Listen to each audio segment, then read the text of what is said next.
Holy fuck, did you guys see the news? Jatt is the new head coach for Team Liquid. My name is Josh Leisman, otherwise known as Jatt, and I'm going to be the new head coach for Team Liquid. This is really, really exciting.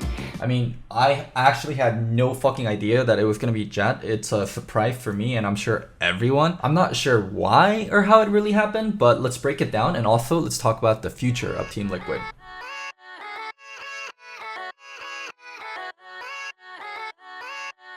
So personally, I'm really sad that this happened. Not because I think Jatt is going to be a bad coach or anything, but Jatt is one of the most recognizable face and the voice of LCS. I am not alone in saying this. He's a fan favorite. When he initially came back for LCS, everyone was so happy, and for good reasons. I think he's very analytical and extremely smart about the game. He used to be a former pro. He's constantly keeping up with the game. And one thing I will say, without trying to undermine other casters, is some people take casting as just a job, and some people take it as a lifestyle. Some people breathe and live League of Legends. They're thinking about League of Legends all the time. They're looking at VODs outside of just LCS, and Jatt is one of those people. He loves League of Legends and he loves LCS particularly, and he provides so much good analytical content about it and around it. Second part, entertaining. We're going off script.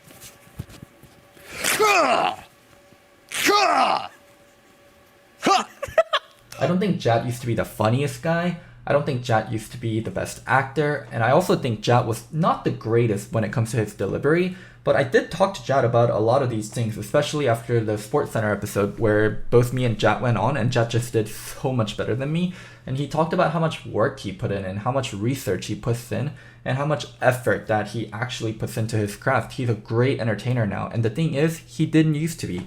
If you know Jatt back from the Dignitas days, he was just an awkward, nerdy teenage gamer like everyone else. So yeah, Jatt is an amazing entertainer. And the last one, not afraid to speak his mind. I would say most people that work for Riot and most casters tend to be on the side of caution. They don't want to ruffle feathers where they don't need to, and they generally try to be a good guy on broadcast. I know, LCK and LEC has casters out there that are much more willing to flame and that are much more willing to call out players, but that just hasn't been the norm for LCS. But when we look at history of Jatt, if he really believes something is true, he'll say it. He doesn't care about the repercussions. He knows he's saying it out of a good place, out of a well-researched place. I mean, the first few that comes to my mind is speaking up against the C9 benching Sneaky, Jensen, and Smoothie. And I mean, I was super critical of subbing back in Golden Glue and Svenskeren. Yeah, shut up, Jatt. Yeah, and then Reaper, the guts that it takes for Reaper to do that swap in this game and then have it work, like, I just had to congratulate him after the game. Like, I'm sorry, that was what it worked. Yeah. I did not expect it to work. I think the majority of people did not expect that to work. And also, speaking about C9 getting out of groups in 2018 with Gen G, Vitality, and RNG. Yeah, it is not something that you would ever favor Cloud9 to get out of. But you could make the argument that they have the advantage against Vitality. And then you could make the argument that Gen G may not show up because they did not make a run until the regional qualifier. They're actually the 5th place team in the LCK summer split. So there's always that possibility, especially when you're dealing with... I like it.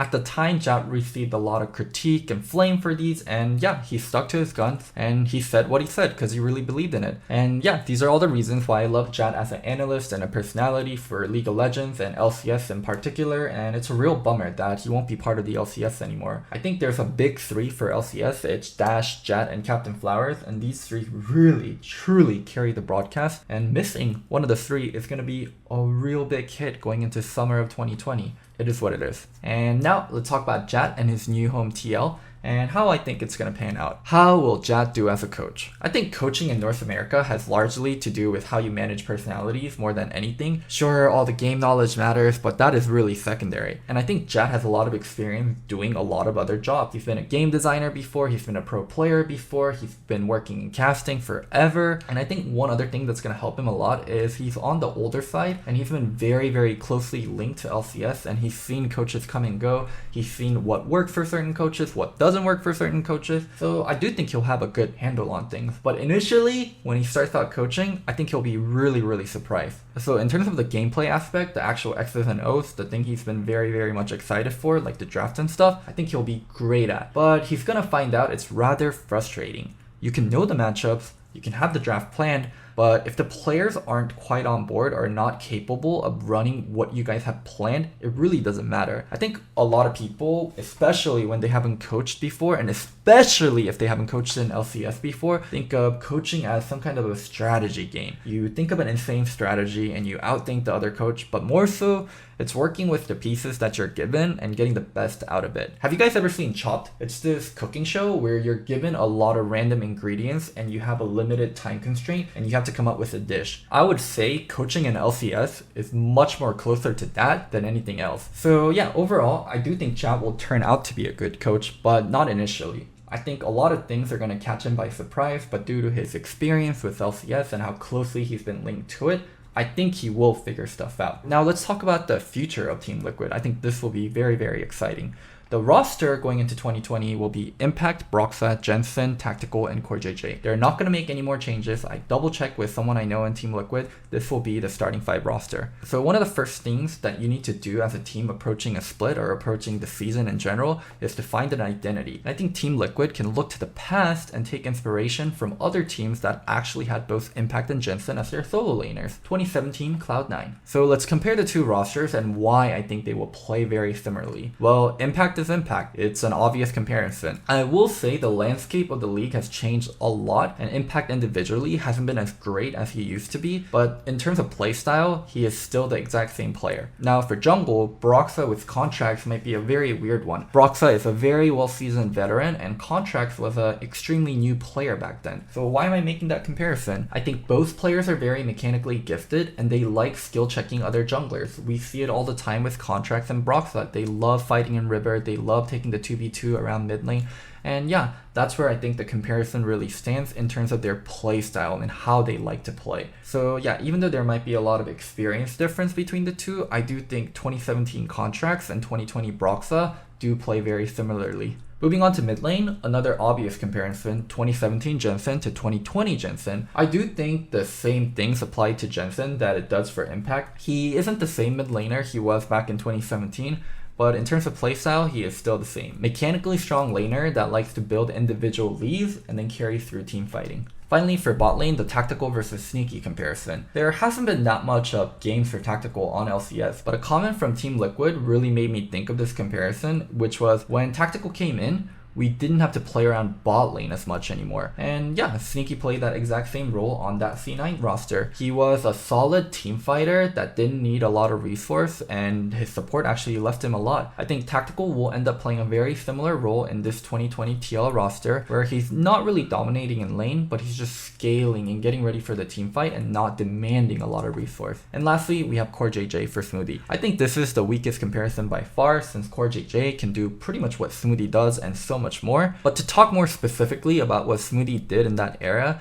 he was a roaming / engage heavy support. I remember him playing so much All-Star. And yeah, CoreJJ has shown that he can do that before, and especially on All-Star. Do you remember when he initially came in? He was insane on that champion. So the core of the 2017 C9 roster was team fighting on the back of strong solo laners who like to build individual leads. And I think the exact same thing will be true for Team Liquid. But there are some caveats. There's actually huge caveats. I think for this iteration of Team Liquid, Impact and Jensen will not be as good as they were in 2017. Let's look at them individually. 2017 Jensen and 2017 Impact were monsters. Impact was consistently solo killing every other top laner he went versus. That's why the top dive thing became a meme. And Jensen was robbed of an MVP and put together stats that were unreal that year. I think both players are still good, but they aren't 2017 good. Also, the competition and the field that they're playing against is so much stronger than what it was before. The new iteration of C9 exists, and yeah, that team is going to be a monster to deal with. And look at the solo laners that they will be competing against. For top lane, you have players like Broken Blade, Licorice, and Someday.